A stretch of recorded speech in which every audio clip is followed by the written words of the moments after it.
My first two sons are complete polar opposites of each other.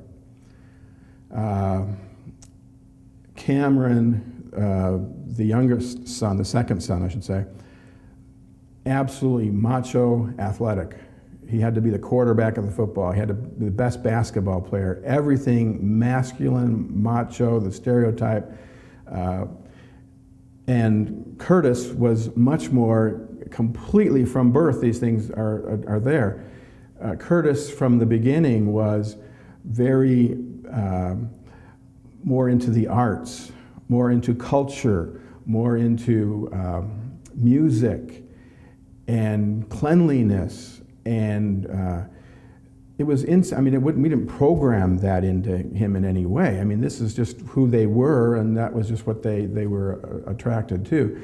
And Curtis always had girlfriends that were just like his boyfriends. He just would hang out with them and develop a lot of feminine traits, if you will, whereas, you know, the other son never did. And I don't think that I did anything different raising the one son versus the other son. You know, I think you know, just a matter of how they responded to the environment and what was going on around them.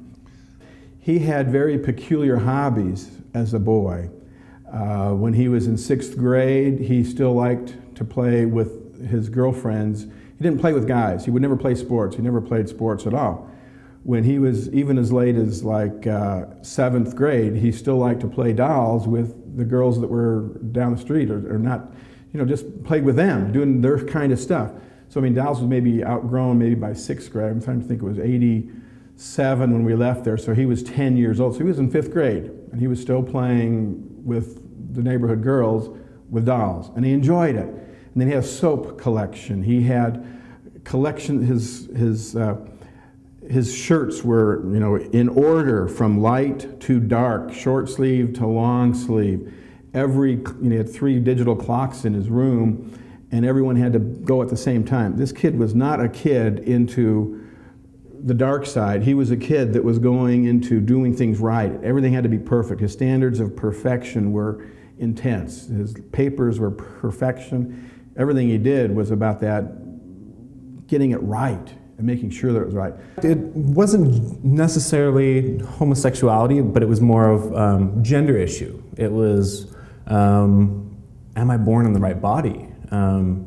And not being comfortable in his own skin, and not being able to even express that or even come to grips of understanding it. He didn't know. From my talking with him, I don't think he engaged in any homosexual activity. Maybe really, really, really mild, but I think it was just a fear that he couldn't be real, but he didn't even know what real was. So.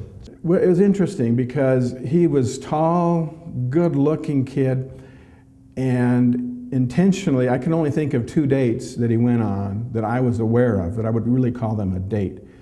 And they were both with outcasts. They were both with girls that were, you know, 100 pounds overweight and were very, you know, plain or homely. I don't know what's the politically correct term to use there, but that made him feel good.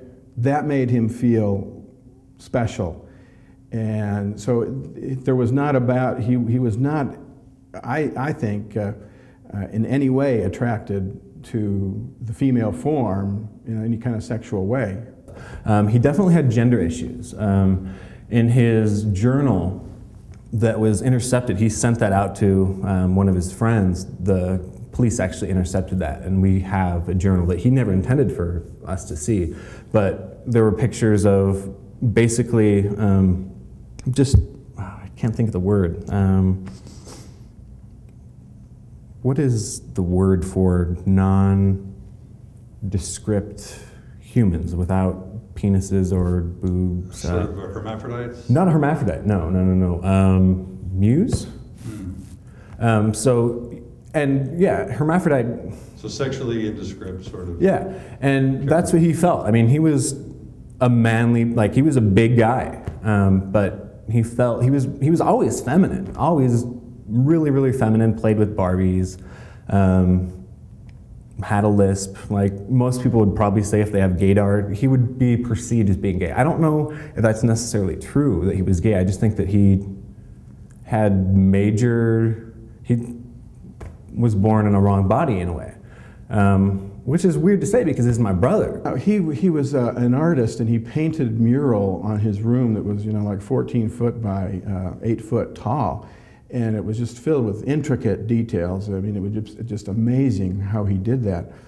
And it took us really months to decipher it, and we didn't dare paint over it because we thought there might be clues, and we thought there was something hidden in him, because it was like it was so shocked to us that he would do that.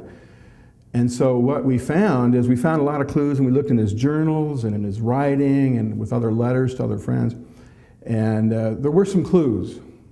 He was clearly confused about gender issues, and he was wrestling and struggling, and he just didn't know how to handle that. He wrote he was not in any way attracted to any girl that he was dating, and just nothing happened. There was no sexual attraction in any way to any female. He dated a few females, but I wouldn't really call it dating. He would hang out with them. And in his letters, or in his journal, there was some entries in there that really zeroed in. He says, my whole life is a puzzle, and this whole thing will be a puzzle for you, but only I will know the final puzzle piece. And so he was very clear not to spell out, this is what is the cause. But you read the journal and you read the puzzle pieces, and there are some other pieces in there that it made it pretty apparent to me. It took me about 2 months to really come to grips with what the story was. I mean, what was the story? Here's the loudest thing my son had ever done in his life, and I don't know the story, so I really focused on trying to get what that story was. Did you ever get the sense that he was into drugs or alcohol? Oh, never. Or pornography? Never. In fact, he was so clear in his journal, in his last suicide note. He says, I want to assure you I've never had drugs, I have never had alcohol, and he felt completely worthy in every way to go on a mission, he felt, in terms of the word of wisdom stuff, okay? So yeah, no, there was never any problem in that direction at all. Is there any evidence that he that he didn't want to be different, that he wanted to just try and be a guy and a man and like women and be the normal teenage boy, and tried to fight or suppress what he was feeling? Oh, he tried. So he tried to make it go away? Oh, he tried to make it go. He says, I'm an anomaly. He would write in his journal, I feel like I must be androgynous. I don't know if I'm a male or female. He says, I don't know who to relate to. He says, when I relate to guys, he says, it's a mask. I'm just putting on a show. I'm not, or when I'm talking to girls, I'm just putting on this different persona, But he specified this.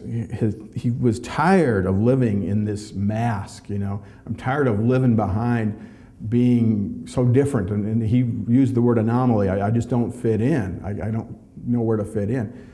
And so, I mean, obviously the mission was not going to be.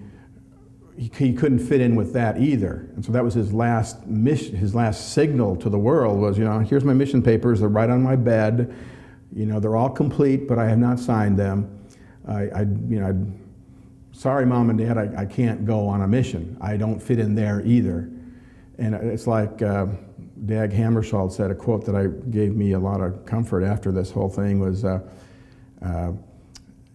suicide is the only form of rebellion against the social norm. It's the only way you can get out of a culture you're trapped in. I'm misquoting it a little bit.